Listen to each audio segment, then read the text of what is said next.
Assalamualaikum warahmatullahi wabarakatuh. Alhamdulillahilladzi at'amana bi ni'matil imani wal islam. Asyhadu an la ilaha illallah wahdahu la syarikalah wa asyhadu anna Muhammadan abduhu wa rasuluh. Allahumma shalli ala sayyidina Muhammad wa ala ali sayyidina Muhammad. Amma ba'du. Alhamdulillah wa syukurillah. Pada kesempatan kali ini kami dari kelompok 2 mata kuliah psikologi perkembangan akan membahas mengenai tahap perkembangan anak. Sebelumnya, izinkan saya memperkenalkan anggota kelompok kami. Yang pertama ada Dia Mareta, NIM 2119046. Kemudian yang kedua ada Bayu Irawan, NIM 2119066. Yang ketiga ada Dani, NIM 2119069. Lalu yang ketiga saya sendiri, Ilham Wahyu Pratama, 2119103. Yang keempat ada Sulfa Amalia, 2119108. Dan yang terakhir Rizky Nasilatul dengan NIM 2119141. Langsung saja kita masuk ke materi pertama. Materi pertama yaitu definisi perkembangan. Secara singkat, perkembangan yaitu perubahan manusia yang dimulai dari sebelum lahir sampai dewasa akhir, baik fisik maupun tingkah laku, pola pikir, hingga kemampuan sosial maupun emosionalnya. Yang kemudian hal ini mendasari pendapat para ahli mengenai perkembangan manusia. Berikut beberapa perkembangan menurut para ahli. Menurut Erikson, perkembangan menurut Erikson dikenal dengan teori perkembangan psikososial. Teori perkembangan psikososial ini salah satu yang terbaik. Erikson memiliki kepercayaan bahwa kepribadian manusia berkembang dalam beberapa tingkatan. Salah satu komponen dari teori psikososial Erikson adalah perkembangan persamaan ego. Persamaan ego merupakan perasaan yang berkembang dari interaksi sosial perkembangan. Ego berubah berdasar pengalaman, interaksi sosial, dan informasi baru yang didapatkan. Menurut Santrok Yusen, perkembangan merupakan pola yang berkembang terus-menerus sepanjang hayat. Perubahan ini berlangsung sampai menimbulkan sifat-sifat baru dalam diri individu. Misalnya sifat egois pada anak-anak akan berkembang setelah mengenal interaksi sosial dan saling membutuhkan antar manusia, sehingga dapat merubah sikap tersebut.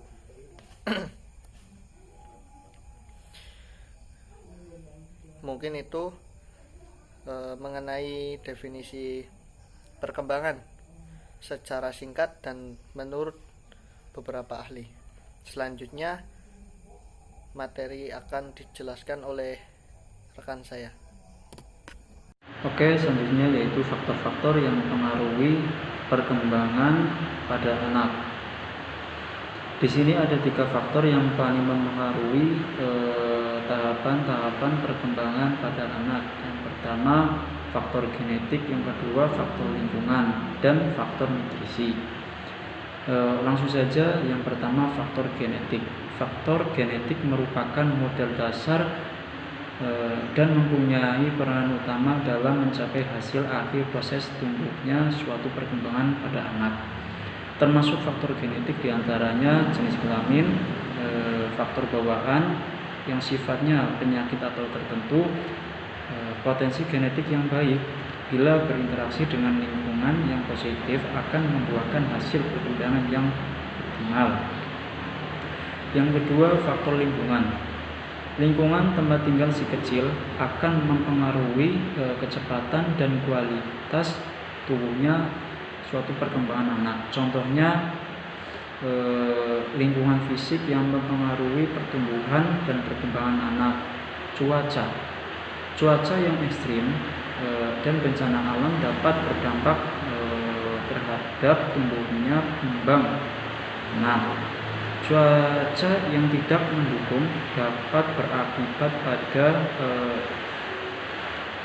berkeringnya persediaan pangan, timbulnya wabah penyakit dan lain-lain. Yang kedua, sanitasi.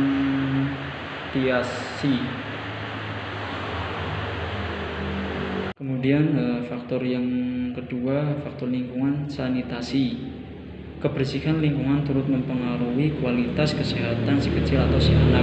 Bila lingkungan tempat tinggal anak kurang higienis atau rentan terhadap polusi, maka bibit penyakit dapat mudah berkembang, sehingga anak yang sering sakit, misalnya diare, demam berdarah, dan TBC. Hal tersebut dapat mempengaruhi tahapan-tahapan perkembangan pada anak. Yang ketiga, faktor lingkungan rumah tinggal. Keadaan rumah yang layak dengan konstruksi bangunan yang tidak membahayakan penghuninya serta tidak penuh atau sesak akan menjamin kesehatan penghuninya.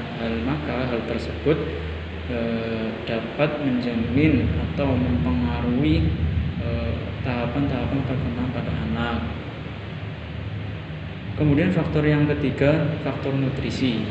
Pemberian nutrisi yang memadai bersama dengan stimulasi sangatlah penting untuk mendukung pertumbuhan dan perkembangan pada si anak. Salah satunya nutrisi seperti kolin berperan serta dalam proses pertumbuhan sel saraf, otak, dan pematangan selubung saraf. Maka dapat disimpulkan bahwa faktor-faktor yang paling mempengaruhi itu ada 3. Yang pertama genetik, yang kedua lingkungan, yang ketiga nutrisi. Sekian, terima kasih. Selanjutnya akan dilanjutkan pemateri yang selanjutnya. Materi selanjutnya yaitu perkembangan intelektual. Pertama, tahap sensori motor. Tahap ini merupakan tahap pertama dalam perkembangan kognitif anak. Tahap ini disebut sebagai sensori karena perkembangan terjadi berdasarkan informasi dari indera dan bodi. Karakteristik utama dalam tahap ini adalah bahwa anak belajar lewat kondisi persepsi indera dan aktivitas motor serta mengembangkan pemahaman sebab akibat atau hubungan-hubungan berdasarkan sesuatu yang dapat diraih atau dapat berkontak langsung. Anak mulai dapat memahami hubungannya dengan orang lain, mengembangkan pemahaman objek secara permanen. Yang kedua yaitu tahap praoperasional. Dalam tahap ini, anak mulai dapat mengoperasikan sesuatu yang sudah mencerminkan aktivitas mental dan tidak lagi semata-mata bersifat fisik.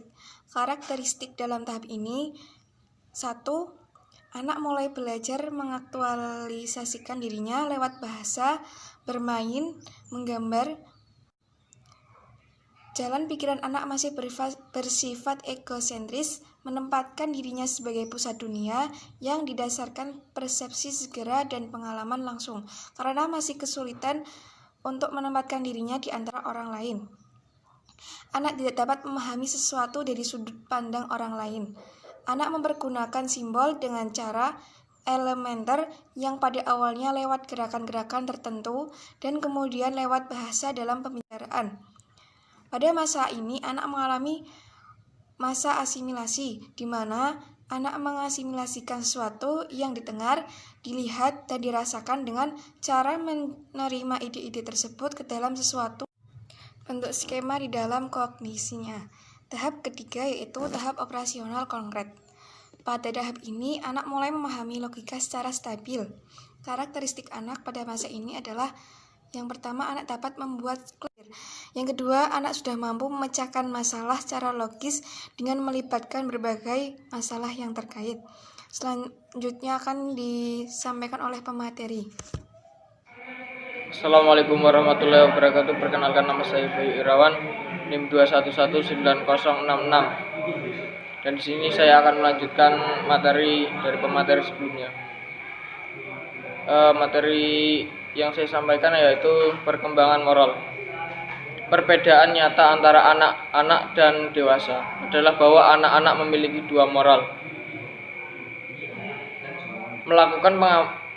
Piaget melakukan pengamatan dan juga wawancara pada anak usia 4-12 tahun dan menyatakan bahwa anak memiliki dua step perkembangan berkaitan dengan moralitas, yaitu menurut Piaget, step moralitas heterogen. Step ini merupakan step pertama dalam tahap perkembangan moral. Anak mampu berpikir bahwa peraturan dan keadilan merupakan sesuatu yang dikontrol oleh orang lain dan tidak dapat dirubah. Peraturan dibuat oleh orang dewasa dan terhadap batasan-batasan yang tidak boleh dilanggar. Yang kedua, yaitu step moralitas otonomi. Step ini ada pada usia anak 7-10 tahun dan berada dalam periode transisi. Anak menunjukkan ciri perkembangan moral. Anak memahami aturan dan mulai menilai konsekuensi tindakan dan mampu mempertimbangkan keputusan.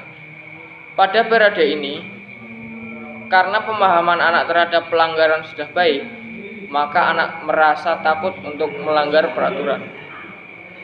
Yang selanjutnya, menurut Holabrook juga menyatakan teori perkembangan melalui beberapa tahapan. Ia menyatakan terhadap 3 tingkatan dan masing-masing memiliki 3 tahap, yaitu yang pertama, moralitas prakonvensional. Pada tingkat ini merupakan tingkat terendah dari perkembangan moral, yaitu dengan memberi reward atas ketercapaian dan hukuman atas keburukan. Step yang pertama, pada step ini anak memiliki kepatuhan terhadap aturan karena memiliki hukum dan menjadikan mereka takut untuk tidak mematuhi aturan. Step yang kedua, pada step ini anak berpikir individu atau mementingkan diri sendiri. Anak merasa apa yang dia lakukan benar karena selalu mendapatkan reward.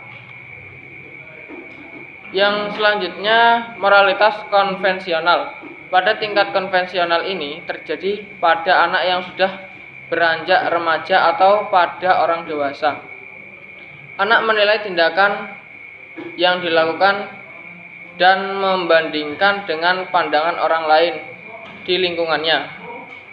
Step yang ketiga, pada tahap ini anak berusaha menjadi orang yang baik sesuai dengan harapan orang lain atau lingkungannya. Mau menerima masukan dan bersikap seperti diperintahkan, menyertai diri dengan rasa hormat, rasa terima kasih, dan golden rule ketika berinteraksi dengan orang lain. Step yang keempat, pada tahap ini penerimaan individu terhadap aturan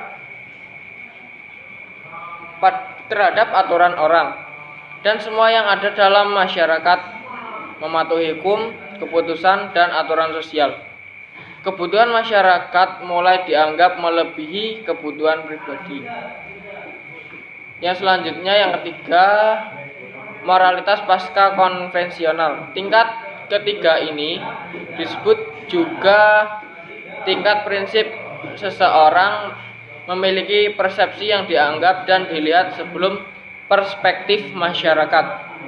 Step yang kelima, setiap orang memiliki pendapat yang berbeda-beda dan dihargai tanpa memihak.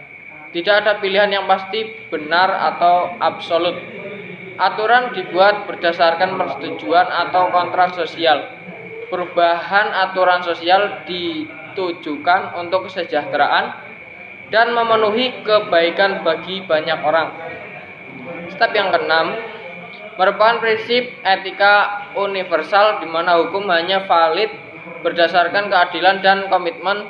Step ini ada pada orang dewasa. Orang membayangkan apa yang dilakukan orang lain dan berpikir apakah yang dilakukan dirinya akan sama. Mungkin dari saya seperti itu, dan materi selanjutnya akan disampaikan pemateri selanjutnya. Kurang lebihnya mohon maaf. Wassalamualaikum warahmatullahi wabarakatuh. Assalamualaikum warahmatullahi wabarakatuh. Perkenalkan, nama saya Dia Marata Melin, NIM 2119046. Di sini saya akan membahas mengenai perkembangan bahasa. Yang pertama, dalam perkembangan bahasa, anak memperoleh bahasa dengan cara menirukan, melihat dan menirukan orang berbicara, namun sebenarnya anak tidak semata-mata sebagai peniru belaka. Yang kedua, saat usia 2 tahun, anak sudah mampu menemukan struktur bahasa dan hal itu berlangsung terus-menerus dalam usia selanjutnya. Anak tampaknya mengkonstruksikan bahasa sistemnya sendiri untuk membuat diri sendiri jauh lebih paham. Di dalam diri anak terdapat hubungan yang erat antara perkembangan pemahaman secara kognitif dan kemampuan berbahasa, sebagaimana anak mempergunakan bahasa sebagai sarana untuk mengorganisasikan dan menerangkan dunia. Sekian dari saya. Apabila ada kekurangan, mohon maaf. Wassalamualaikum warahmatullahi wabarakatuh.